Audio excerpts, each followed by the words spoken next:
folks, it's Ardwulf, and welcome to episode 2 of our playthrough of Soviet Dawn, a States of Siege game by designer Darin Leviloff. This copy was originally published in C3i Magazine, issue number 27. I have reviewed the rules again between games, and I'm confident I'm doing everything essentially correctly. However, I will point out an ambiguity, at least in this particular rulebook, which is there's two kinds of victory or defeat. There's a political end-of-game state and a military end-of-game state. The political end-of-game state occurs when you reach either the 0 or 9 boxes on the political level track. However, the game does not tell you how a military victory occurs. It tells you how a military defeat occurs if one of the front markers ends up in the Moscow box. Being unable to find that particular rule in the rulebook, I am going to proceed under the assumption that if you have run out the entire deck, you have run out the clock. And there are quite a few cards. That interpretation does make sense to me. If you know one way or the other, feel free to leave a comment. So in the meantime, let's continue our play with the card draw. Now, another piece of clarification, the symbol next to the event actually tells you when it happens. So this particular symbol means that it happens during the headline phase. So in this case, we have a -1 DRM versus Eastern until Czech Legion sails. Okay, so we take the Czech Legion marker, and the Czech Legion marker has its own box here. And what this essentially means is that the Czech Legion is in revolt, and against this eastern track, we now have a -1 DRM. We're going to advance the Finland, Eastern, and Poland tracks. Now, the Poland track is inactive, and the Finland track has been removed completely from the game. The Eastern track, however, does advance. Now, there are certain spaces on the tracks that are highlighted. Kiev and Petrograd cause political point losses when they are occupied. Ekaterinburg is significant only if the Tsar has not yet been executed when the Eastern force marker enters that box. Now, that's fairly bad, but we do get 4 actions out of it. And I haven't mentioned this yet, but you can spend these political decrees and reserve offensives as basically free rolls on the political level track, or free offensives. And you could use them as long as the card doesn't tell you that there are no offensives available or no political actions available that turn. So we're going to spend at least 2 of these rolls on this Eastern track with an offensive. And again, we are at a DRM -1 because of the Czech Legion. Our target number is 4, so that is a failure. We need a 5 or a 6. Number 2. We have failed again. Let's do a number 3. And that is still a failure. Remember that we need to beat our target number, not just meet it. And we made 4 rolls against that and failed. I am going to burn 1 political decree to give me 1 roll on the political level track. And that is a target number of 3 at this exact moment. And we have succeeded. Okay, so that is that entire turn. Next turn, we draw another card. Hungry Spring, Kulaks Threatened. All right, so we advance the Baltic track, which is inactive. We advance the Poland track, which is inactive. And we advance the Eastern track, which is active. That's unfortunate. And then during the Conduct Soviet, this symbol tells us that this happens during the Soviet action phase. No offensives allowed versus the Southern Front this turn. The Southern Front is also threatening. We do get 3 actions. We're going to spend at least a couple of them over here. And again, we are still at the -1 DRM. Okay, so we have actually gotten a success on that. Let's try it again. And we can't do Southern again. Okay, number 2 has failed. Let's try the third one. And the third one has failed as well. So Kolchak's White Army is threatening in the east. Let's play another card. Ottomans seize Caucasus. We advance the Finland and the Southern tracks. So the Southern track is now looking very threatening. It's 1 space away from Moscow. We have a -1 DRM on all offensives this turn. We have to force this back, and that's really, really bad. So let's blow all 3 actions on here. And again, we're at -1 DRM, so we need a 5 or a 6 to succeed. First one fails. The second one does succeed, forcing the Southern forces under Denikin back to Tsaritsyn. And the third one fails. And we'll wait to do more with reserve offensives because we want to not have the -1 DRM. So let's draw a new card. The whole point of these solitaire games in general is that they're difficult, so I expect to lose. Oh my goodness. Okay, so the Don Cossacks attack. Is German aid involved? So we advance Poland, which is inactive. During the Soviet phase, we're going to advance the southern, so that's there again. And then we have -1 DRM versus southern, +1 DRM to reorganize. That's interesting, and we have 3 actions. So let's force this back first. So we're going to spend action number 1 as an offensive, and it fails because of the -1 DRM. Second offensive, it succeeds, so that goes back there. And let's do 1 reorganization as well. This will succeed also on a 5 or a 6, and that fails. Let's spend a reserve offensive. I'd really rather not.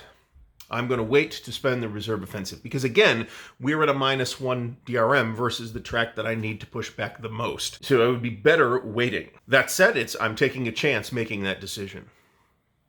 Let's draw a new card. Naval Showdown in the Baltic. Okay, we're going to advance the Allied track. The Baltic track is inactive, and the Finland track has been removed from the game. We're also going to roll for political dissent. We'll get to that in a moment. First, we get 3 actions, and we finally don't have a -DRM, at least on the southern track. So let's spend 1 southern offensive against Denikin's white forces.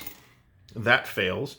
Let's spend 1 offensive against the Allies. This will succeed on a 5 or a 6. That succeeds, forcing the Allied interventionist force back to Archangel. And let's spend the 3rd one back down here on the southern flank. And that fails as well. So in the first episode, you'll notice that we rolled fairly well. That has obviously changed. Okay, so what happens when we roll for political dissent is we roll on this table, and for every one of the actions from the card that we forfeited, we apply a +1 DRM. We didn't forfeit any action, so we don't get a +1 DRM, so we might end up losing a political level here. Let's see what happens. We have rolled a 3. No DRM means no effect, so that was a chance, and frankly, had I read the rule before I made the decision, I probably would have forfeited at least 1 action. So let's draw another card. Japan seizes Siberia, occupies Vladivostok. We advance the Baltic and Poland fronts, which again are not active. We advance the Allies yet again. We get 2 actions. We get a +1 DRM versus Eastern, a +1 DRM to reorganize, but we automatically lose 1 political point during the final phase, the political dissent phase. We can't afford to lose the political point at this time. There's nothing I can do to change that other than throwing points into more political rolls. We get 2 actions. Let's spend 1 to reorganize. And this is a +1 DRM. We need a 5 or a 6. We did not succeed. Let's spend the second one to reorganize. And we failed again. Let's spend a reserve offensive push against the Eastern Front and Kolchak's white forces. We're looking for a 3, 4, 5, or 6, which has failed. Okay, so, and then we lose a political point at the end. Let's draw another card. Finnish leader Mannerheim emerges.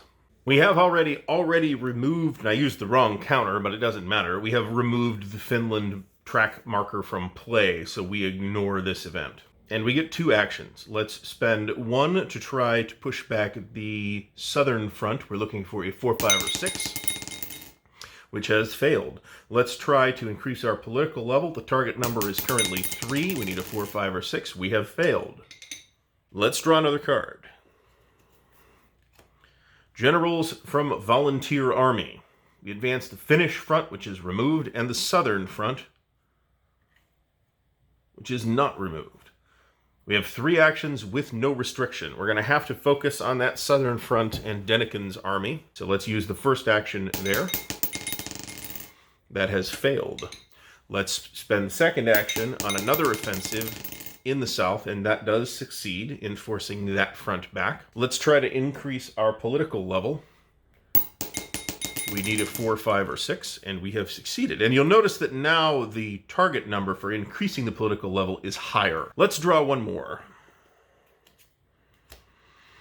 Constituent Assembly dissolved. We advance the Finns and the Baltics. The Baltic front is inactive. The Finland front has been removed from the game. We get 3 actions, and we roll for political dissent. So let's take 2 and get the plus. You know what? Let's take 1 action, spending it against the Allies here. And we've rolled a 6, so we force the Allies back to Archangel. And now we're going to get a +2 roll on the +2 to the roll on the political dissent table. That is a net 5. That will get our +1 political level, so that's great. I feel like we're out of hot water on political level, but as we've seen, we can have a couple cards in a row that decrease the political level at the end of the card. Let's do one more. Polish National Uprising. So during the headline phase, the Poland track becomes active.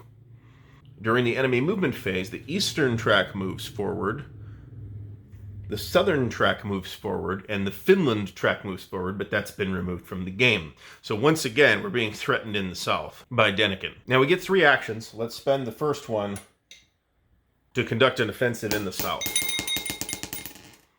And that succeeds, forcing that back. Let's do another offensive in the south. That does not succeed. Let's do an offensive in the east, since that's just as bad. And that does not succeed either. Let's do one more card. One thing that has not occurred yet is we have not shuffled the Dawn cards into the deck. Trotsky leads Reds, saves Petrograd. Advance the southern track, which is this one, once again. We get 2 actions, or we place a fortress marker at Petrograd. So what that means is we would use the Petrograd fortified marker, placing it right here, and then to advance into the Petrograd space, either the Baltic or the Finland fronts need to make a roll to get into that space. However, the Finland track has been removed from the game, and the Baltic track is currently inactive, and Denikin is 1 space away from Moscow again. So we're going to spend both actions in the south. And the first one succeeds. In a successful offensive, we force Denikin back. Let's do it again. And the second one has succeeded as well, so we're not in quite as bad a shape down there as we were at the beginning of the turn. Let's draw one more card. Okay, so this is an interesting event. Makhno leads the anarchist revolt. This was, of course, the anarchist black army that was fairly unpredictable. So the first thing we do is roll a die. So let's see what happens. We have rolled a 6, which means that the southern front retreats all the way back. So Makhno is on our side at this exact moment.